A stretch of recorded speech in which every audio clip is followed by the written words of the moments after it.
ఆ రోజు ఇదే రేవంత్ రెడ్డి గారు మీ దగ్గరికి వచ్చి కేసీఆర్ ను గద్దె దించండి, నేను గద్దె మీద కూర్చోగానే ఛాయ్ తాగినంత సేపట్లో పనిచేస్తా అన్నాడు.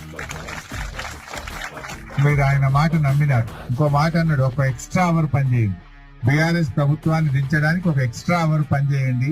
ఇక నేను రాగానే నెల లోపల సెక్రటరియట్ లో కూర్చొని ఒక్క నెల లోపు మిమ్మల్ని సెక్రటరియట్ పిలుస్తా, మీకు ఛాయ్ తాగిపిస్తా, మీరు ఛాయ్ తాగేంత సేపట్లో మీకు పర్మనెంట్ ఆర్డర్లు ఇచ్చి ఇంటికి పంపుతా మిమ్మల్ని అన్నాడు. అన్నాడా? కాంగ్రెస్ పార్టీ అధ్యక్షుడిగా తప్పకుండా 100 రోజుల్లో తెలంగాణ రాష్ట్రంలో కాంగ్రెస్ పార్టీ అధికారంలోకి వస్తుంది.